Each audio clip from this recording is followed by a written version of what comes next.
Baik, Assalamualaikum warahmatullahi wabarakatuh. Kami dari kelompok 9 akan menjelaskan tentang kombinasi bisnis dari mata kuliah akuntansi lanjutan 1. Baik, sebelumnya perkenalkan anggota kelompok kami terlebih dahulu, yaitu yang pertama saya sendiri, Aldisa Zuliati dengan MPM akhir 170, kemudian ada Kadita Medianti dengan MPM akhir 176, kemudian ada Akila Dana Kalisa dengan MPM akhir 182, dan yang keempat ada Abrar Abiyu Bais Pratama dengan MPM akhir 197. Baik, di sini saya akan menjelaskan tentang alasan untuk kombinasi bisnis. Jadi yang pertama itu ada keunggulan biaya, jadi seringkali lebih murah bagi perusahaan untuk memperoleh fasilitas yang dibutuhkan melalui penggabungan daripada melalui pengembangan. Kemudian ada resiko lebih rendah, jadi pembelian lini produk dan pasar yang sudah mapan itu biasanya itu lebih rendah resikonya daripada pengembangan produk dan pasar yang baru. Kemudian ketiga yaitu adanya lebih sedikit penundaan operasional. Jadi fasilitas pabrik yang diperoleh dalam penggabungan usaha beroperasi dan telah memenuhi peraturan lingkungan dan peraturan pemerintah lainnya. Kemudian selanjutnya yaitu menghindari pengambil alihan, karena seringkali perusahaan-perusahaan itu sangat menghindari pengambil alihan ya. Kemudian selanjutnya yaitu akuisisi aset tak berwujud, jadi penggabungan usaha untuk menyatukan sumber daya tak berwujud dan berwujud. Kemudian yang terakhir itu ada alasan lainnya, jadi perusahaan itu dapat memilih penggabungan usaha daripada bentuk ekspansi lain untuk keuntungan pajak usaha atau alasan pribadinya. Baik, selanjutnya yaitu antitrust consideration atau pertimbangan antitrust. Jadi Undang-Undang Anti Monopoli Federal itu melarang penggabungan usaha yang menghambat perdagangan atau merusak persaingan. Jadi Departemen Kehakiman Amerika Serikat dan Komisi Perdagangan Federal atau FTC itu memiliki tanggung jawab utama untuk menegakkan undang-undang anti monopoli federal. Jadi beberapa negara bagian USA itu telah memiliki UU antitrust yang melarang rumah sakit itu untuk mengerjakan proyek bersama. Kemudian ada legal form of business combination. Jadi dari legal form of business combination ini ada dua, yaitu jadi pertama itu ada merger dan kedua itu ada konsolidasi. Jadi merger ini yaitu terjadi apabila terdapat satu perusahaan yang mengambil alih seluruh operasi perusahaan lain dan perusahaan yang diambil alih itu akan ditutup. Contohnya itu dari Warner Media seperti HBO, CNN, dan lain-lain. Kemudian dan perusahaan Discovery Inc. Jadi akhirnya itu menimbulkan perusahaan Warner Bros. Discovery. Oke, kemudian konsolidasi. Jadi konsolidasi itu terjadi apabila dibentuk suatu perusahaan baru sebagai pengambil alih aset dan operasi dua atau lebih perusahaan terpisah dan perusahaan yang bergabung itu ditutup. Contohnya itu ada Bank Bumi, Daya, kemudian Bank Dagang Negara, kemudian Bank Eksim, dan Bank Pembangunan Indonesia yang akhirnya itu menjadi Bank Mandiri.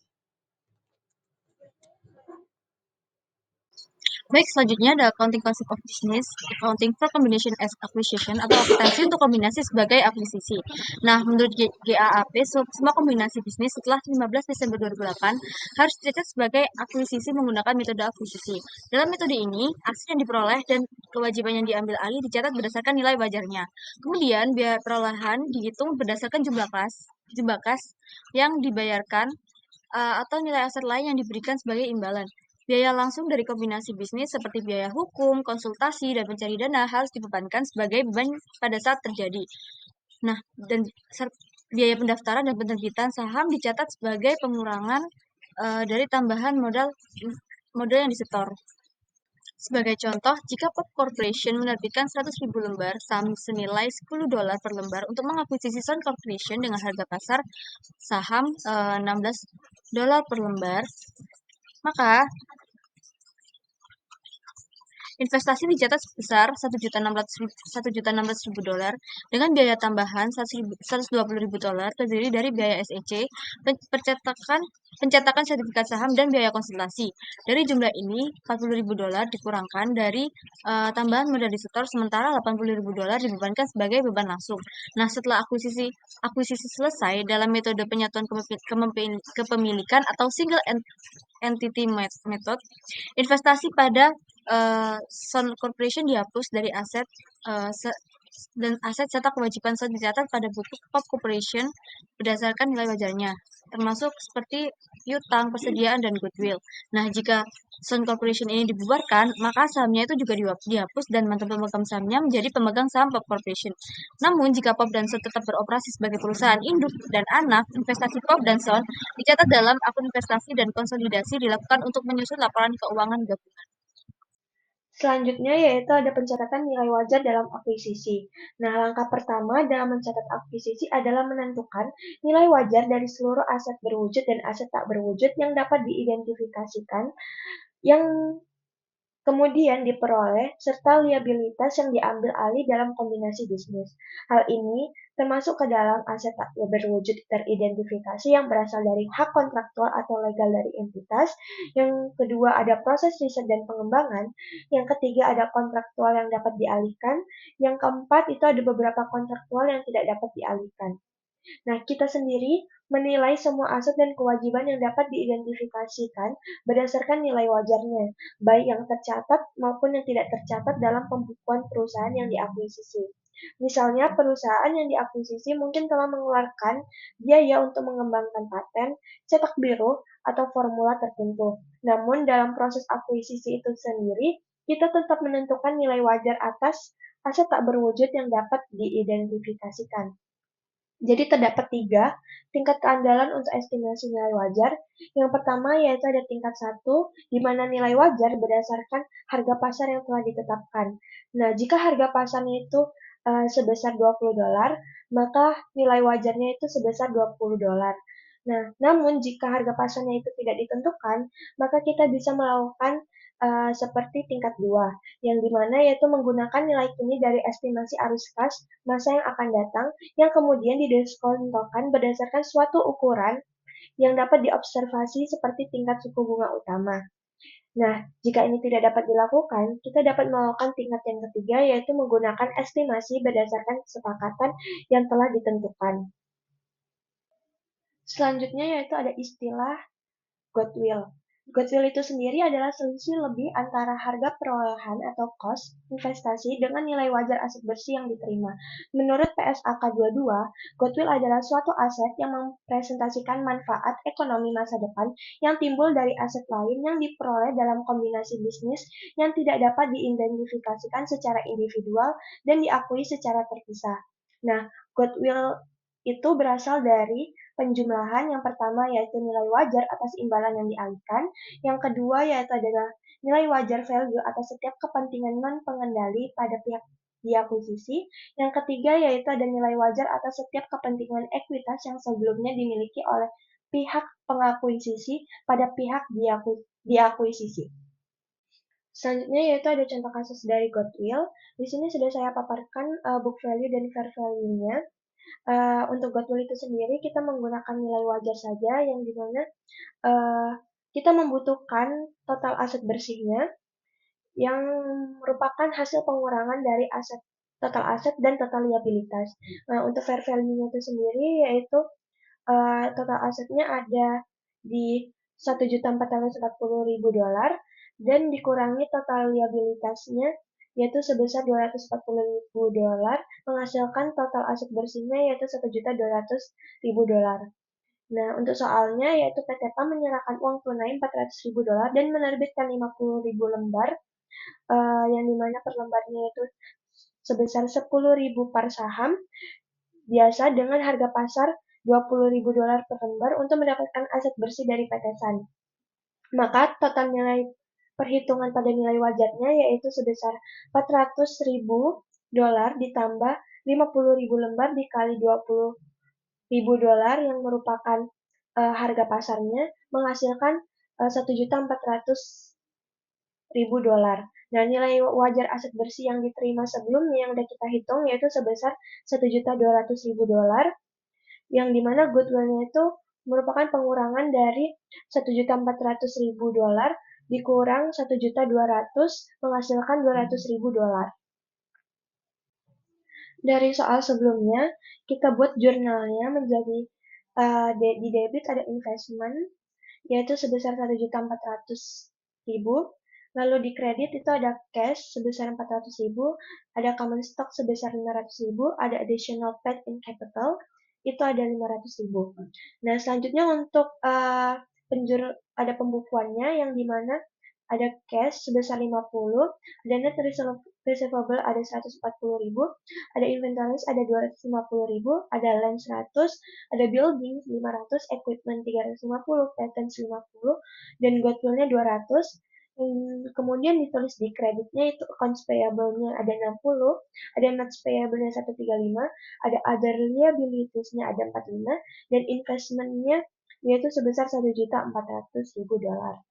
Nah, selanjutnya yaitu ada akuisisi pembelian dengan diskon atau bargain purchase, yang dimana PT PAM menerbitkan 40.000 lembar $10 saham biasa dengan harga pasar $20 per lembar dan juga menyerahkan 10%. 5 tahun not payable sebesar 200.000 untuk mendapatkan aset bersih di PT San. Nah, di sini untuk menghitungnya, yaitu ada fair value aset bersih yang diperoleh sebesar $1.200.000 yang sudah kita hitung di sebelumnya. Dan untuk menghitung lanjutannya, yaitu kita mendapatkan diskon menjadi 1 juta yang dimana itu dari 400.000 lembar saham tadi dikali $20 dan ditambah 200.000 dari not payable-nya.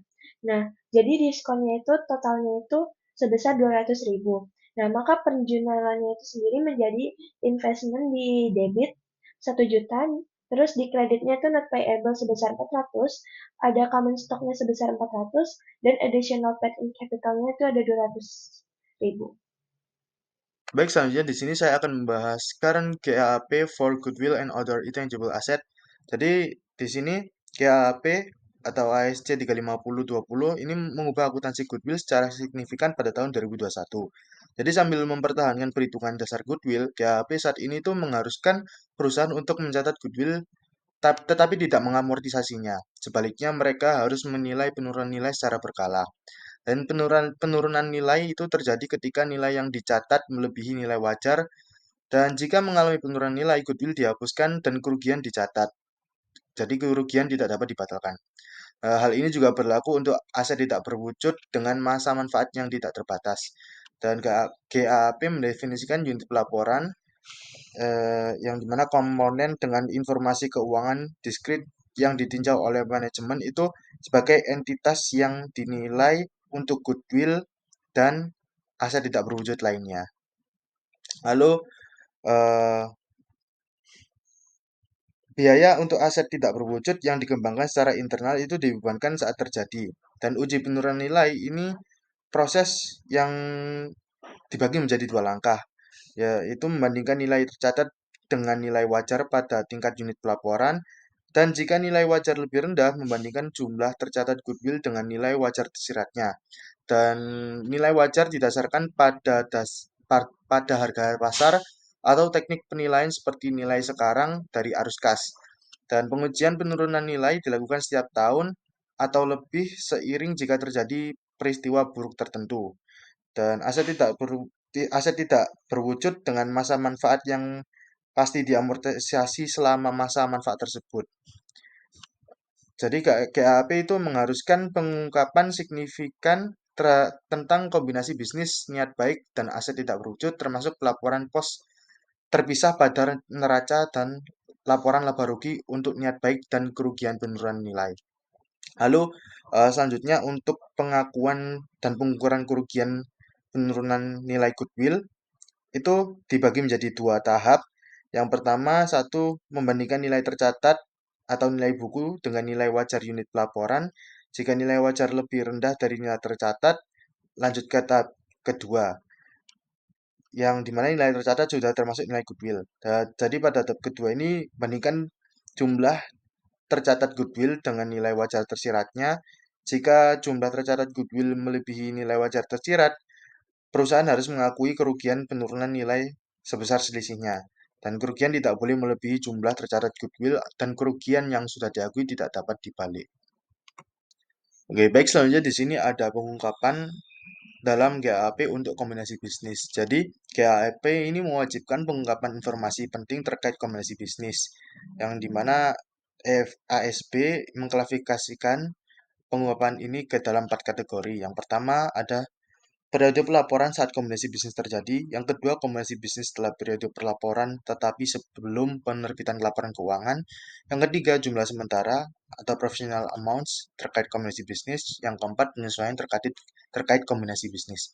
Lalu, informasi spesifik yang harus diungkapkan dalam laporan keuangan yaitu meliputi yang pertama, informasi umum seperti nama perusahaan yang diakuisisi, tanggal akuisisi, jumlah saham yang diperoleh, alasan akuisisi, dan cara memperoleh kendali. Yang kedua, informasi tentang goodwill atau keuntungan dari pembelian murah akibat kombinasi bisnis. Yang ketiga, sifat, syarat, dan nilai wajar imbalan yang diberikan dalam kombinasi bisnis. Yang keempat, detail aset yang diperoleh, liabilitas yang diambil alih, dan kepentingan dan pengendalian yang diakui. Yang kelima, pengurangan dalam cadangan pajak tangguhan akibat kombinasi bisnis. Keenam, informasi terkait dengan perusahaan yang diakuisisi yang diperlakukan terpisah dari kombinasi bisnis. Yang ketujuh, detail akuisisi bertahap atau step acquisition. Yang kedelapan, untuk perusahaan publik, pengungkapan tambahan seperti informasi pro forma wajib disertakan. Oke, selanjutnya pada Sarbanes-Oxley Act. Jadi, Sarbanes-Oxley Act ini merupakan undang-undang tahun 2002 yang singkatannya SO Act. Ini merupakan undang-undang federal Amerika Serikat yang mewajibkan praktik-praktik tertentu dalam pencatatan dan pelaporan keuangan untuk perusahaan.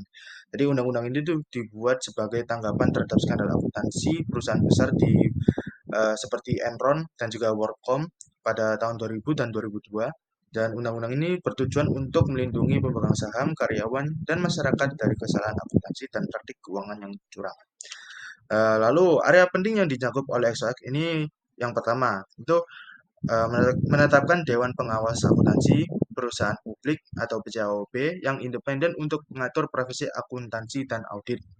Yang kedua, itu memerlukan independensi auditor dan klien yang lebih besar, termasuk pembatasan jenis layanan konsultasi dan konsultasi yang diberikan oleh auditor kepada klien mereka. Lalu yang ketiga itu memerlukan independensi dan tanggung jawab pengawasan yang lebih besar bagi Dewan Direksi Perusahaan, terutama bagi anggota Komite Audit. Yang keempat, ini memerlukan sertifikasi manajemen CEO dan CFO atas laporan keuangan dan pengendalian internal. Lalu memerlukan tinjauan dan pengesahan auditor independen atas penilaian pengendalian internal manajemen. Yang keenam, itu meningkatkan